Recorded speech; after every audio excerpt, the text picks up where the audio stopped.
নৈহাটির ছবি আপনাদের সামনে রাখবো, যেখানে পরিত্যক্ত কোয়ার্টারে বোমা উদ্ধার। সন্দেহজনক বস্তু পড়ে থাকতে দেখে পুলিশে খবর দেন স্থানীয়রা। এরপর পুলিশ ও বম্ব স্কোয়াড এসে বোমাগুলি উদ্ধার করে, কিন্তু কে বা কারা এই বোমা মজুত করে গেল তাই খতিয়ে দেখছে এখন পুলিশ।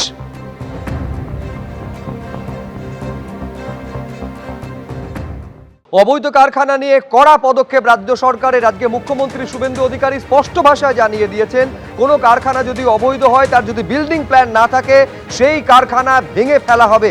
অবৈধ কারখানায় জলের সংযোগ এবং বিদ্যুৎ সংযোগ বিচ্ছিন্ন করে দেওয়া হবে। তিলজলায় যে কারখানায় অগ্নিকাণ্ডের ঘটনা, সেখানে দুজনের মৃত্যুর পর কঠোর পদক্ষেপের ঘোষণা করেছেন মুখ্যমন্ত্রী শুভেন্দু অধিকারী। কোন কোন কারখানা অবৈধ সমস্ত তদন্ত করে দেখা হবে। কমিটি রিপোর্ট দেবে এবং সেই রিপোর্ট পাওয়ার পরই কড়া পদক্ষেপ নেবে সরকার। কমিটির রিপোর্ট রাজ্যের ক্ষেত্রে একটি অশনি সংকেত বলে মন্তব্য করেছেন মুখ্যমন্ত্রী। কোনো অনুমতি না নিয়েই তিলজলায় চামড়ার কারখানা চলছিল। কসবা, তিলজলা, মমিনপুর, ইকবালপুরের মতন এলাকা, সেখানে একাধিক এই ধরনের কারখানা রয়েছে। কাদের কাদের বিল্ডিং প্ল্যানের অনুমতি নেই তা খতিয়ে দেখার নির্দেশ দিয়েছেন মুখ্যমন্ত্রী। অডিট করা হবে, একটা ইন্টারনাল অডিট হবে এবং সেই অডিট করে একদিনের মধ্যেই অবৈধ নির্মাণ ভেঙে ফেলার নির্দেশ দিয়েছেন মুখ্যমন্ত্রী।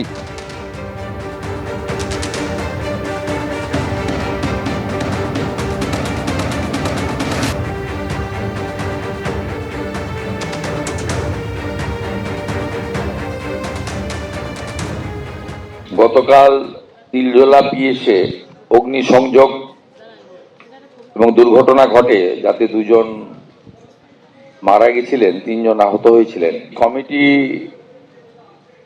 রিপোর্টে যা পাওয়া গেছে,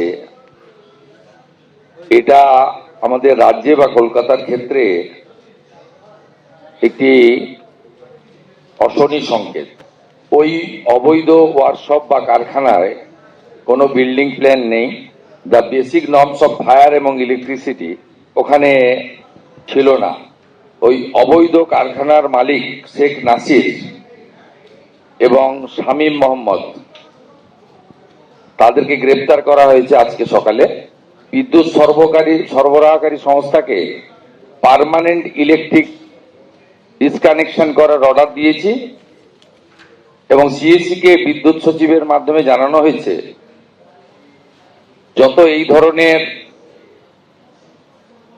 বিল্ডিং প্ল্যান স্যাংশন নেই, অবৈধ কারখানা আছে, বিশেষ করে কসবা, তিলজলা, মমিনপুর, ইকবালপুর সহ এই এলাকাতে, ইমিডিয়েটলি একটি ইন্টারনাল অডিট করে যাদের যাদের বিল্ডিং প্ল্যান স্যাংশন নেই তাদের ইলেকট্রিসিটি ডিসকানেক্ট করার জন্য আমাদের পৌর নগর উন্নয়ন সচিবকে নির্দেশ দেওয়া হয়েছে একদিনের মধ্যে ওই অবৈধ স্ট্রাকচার ভেঙে ফেলার জন্য, কেএমসির উদ্যোগে, কলকাতা পুলিশের সাহায্য নিয়ে।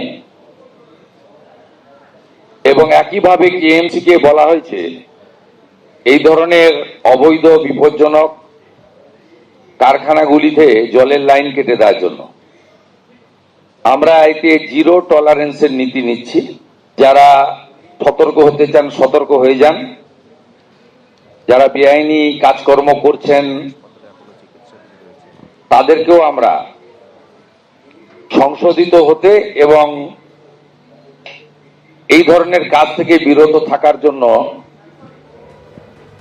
কড়া নির্দেশিকা এবং পরামর্শ দিচ্ছি। তিলজলায় চামড়ার কারখানায় অগ্নিকাণ্ডের ঘটনায় দুজনের মৃত্যু হয়েছে, 3 জন আহত অবস্থায় এখনো হাসপাতালে চিকিৎসাধীন রয়েছেন। এই ঘটনায় ওই কারখানার মালিক এবং ম্যানেজারকে পুলিশ গ্রেফতার করেছে। ফরেনসিক বিশেষজ্ঞরা আজকে ঘটনাস্থলে যান এবং শর্ট সার্কিট থেকে আগুন লেগেছে বলে প্রাথমিকভাবে মনে করছেন তারা। ফরেনসিক বিশেষজ্ঞদের এটাও অনুমান, তো দোতলায় আগুন লাগে, ধোঁয়া বেরোনোর যে একটি মুখ ছিল সেখানে আগুন লেগেছে। বাকি দুটি ধোঁয়া বেরোনোর পথ চামড়ার সামগ্রীতে ঠাসা ছিল, ফলে কর্মীরা সেখান থেকে বেরোতে পারেননি বলে মনে করছেন ফরেনসিক আধিকারিকরা।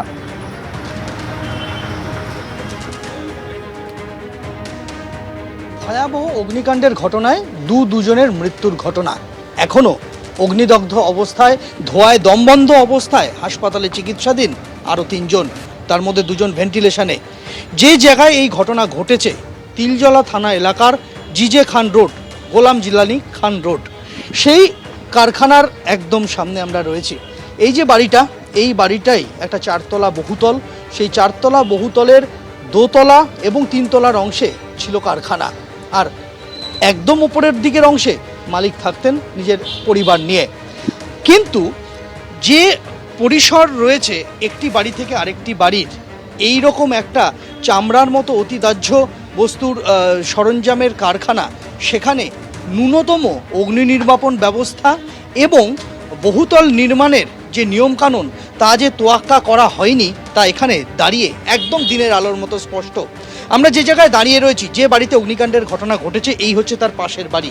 দুটি বাড়ির মাঝখানের যে গ্যাপ তা দেখে সহজেই অনুমান করা যায় যে কোনো রকম বিধি নিষেধ, নিষেধাজ্ঞা, আইন কোনো কিছুরই তোয়াক্কা করা হয়নি এই বাড়িটি বানানোর সময়, কারখানা তৈরির সময়। এমনকি দুটি বাড়ির মাঝখান দিয়ে সামনে বড় রাস্তা থেকে দেখতে পাওয়া যাবে না, কিন্তু ভেতরে ঢুকলে একদম স্পষ্ট দুটো বাড়িকে আলাদা করে পরে এখানে ঢালাই করে জুড়ে দেওয়া হয়েছে। জুড়ে দুটি বাড়ির একটির থেকে আরেকটিতে যাওয়ার পথ তৈরি করা হয়েছে এই রকমই টানেল বানিয়ে। একেবারে ভেতরের দিকের অংশে এলে এটা দেখতে পাওয়া যাচ্ছে একদম স্পষ্ট যে দুটি বাড়ির দোতলার অংশ, অর্থাৎ যে কারখানায় আগুন লেগেছে, কারখানার যে অংশে আগুনটা লেগেছে ঠিক সেই অংশেই একটি বাড়ি থেকে আরেকটি বাড়িতে যাওয়ার জন্য এই টানেল তৈরি করা হয়েছিল। সেই টানেল রয়েছে, কিন্তু এই টানেল পথে আগুন লাগার পরেও একটি বাড়ি থেকে আরেকটি বাড়িতে পালিয়ে যেতে পারেননি শ্রমিকরা, যে কারণে এই অগ্নিকাণ্ডের ঘটনায় পুড়ে মারা যাওয়া ছাড়া এবং দম বন্ধ হয়ে শ্বাসরুদ্ধ হওয়া ছাড়া আর কোনো বিকল্পই তাদের কাছে খোলা ছিল না। ইতিমধ্যেই সরকারি স্তর থেকে এই বাড়ি বেআইনি এমনটা জানানো হয়েছে।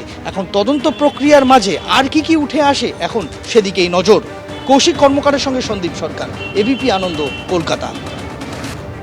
ফলে বুঝতে পারছেন যে আইনকে, নিয়মকে বুড়ো আঙুল দেখিয়ে কিভাবে এই নির্মাণ গড়ে উঠেছিল এবং এই বিল্ডিং পুরোপুরি অবৈধ বলে রিপোর্টে জানানো হয়েছে।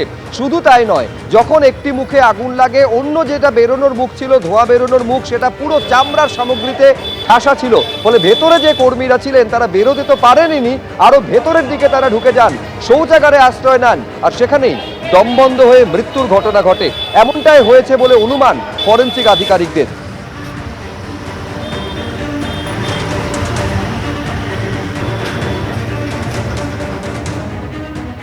তিলজলার অগ্নিকাণ্ডের ঘটনা ইতিমধ্যে দুজনের মৃত্যু হয়েছে এবং 3 জন গুরুতর আহত। আমরা দেখতে পাচ্ছি পুলিশের তরফ থেকে দুজনকে গ্রেপ্তার করা হয়েছে। একজন এই যে কারখানা ছিল সেই কারখানার মালিক এবং তার ম্যানেজার, এবং তাদেরকে গ্রেপ্তার করে আদালতে, অর্থাৎ আলিপুর আদালতের লকআপে নিয়ে আসা হচ্ছে। আমরা একবার জানার চেষ্টা করবো, কোনো কিছু নিয়ম কিছু মানেননি কেন আপনারা? মানেননি কেন কিছু? লাইসেন্স ছিল, ফায়ার লাইসেন্স পেয়েছিলেন? আগুন লাগতে পারে আশঙ্কা ছিল না আপনাদের? দেখা যাচ্ছে যে কোনো প্রশ্নেরই জবাব তারা দিলেন না, এবং আলিপুর কোর্টের যে কোর্ট লকআপ রয়েছে সেই কোর্ট লকআপে 2 অভিযুক্ত তাদেরকে নিয়ে আসা হয়েছে। মূলত গাফিলতি রয়েছে অনুমান করা হয়েছে পুলিশের তরফ থেকে, এবং এই যে মালিক এবং তার ম্যানেজার, তাদের দুজনকে গ্রেপ্তার করে নিয়ে আসা হয়েছে। আমরা সেই ছবিটাই দেখতে পেলাম। ক্যামেরা অভিজিৎ দত্তর সাথে আবির দত্ত, এবিপি আনন্দ, কলকাতা। কিছুক্ষণ আগে মুখ্যমন্ত্রী স্পষ্ট করে দিয়েছেন এই ঘটনা এবং এই ধরনের ঘটনার ক্ষেত্রে একেবারে কড়া পদক্ষেপ নেবে রাজ্য সরকার। আর এরই মধ্যে পুর কমিশনার তিনি জানাচ্ছেন, রাজ্য সরকারকে রিপোর্ট দিয়েছি, নির্দেশ অনুযায়ী ব্যবস্থা নেওয়া হবে। কোথায় কত অবৈধ নির্মাণ রয়েছে তা ফের খতিয়ে দেখা হবে। जो भी हमारे केएमसी एक्ट में जो भी प्रोविजंस हैं उन्हीं को इन्वोक कर रहे हैं हम लोग, और उसी हिसाब से एक्शन लेंगे। हम लोगों ने अपना रिपोर्ट सबमिट कर दिया है, स्टेट गवर्नमेंट का जैसा डायरेक्शन होगा हम लोग उसी हिसाब से करेंगे। बट उस एरिया में और कलकत्ता में हमारी मंत्री मैडम ने कहा है कि जितने भी इलीगल कंस्ट्रक्शंस हैं उनको नोटिसेस फिर से रिफ़्रेश हम लोग भेजेंगे।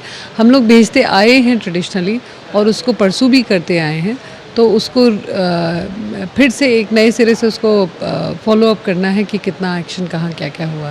We will not allow any kind of unauthorise constructions in Kolkata. इसका कोई भी बिल्डिंग प्लान हमें अपने रिकॉर्ड्स में नहीं मिला है। एबीपी आनंद, एगिए थाके एगिए राखे।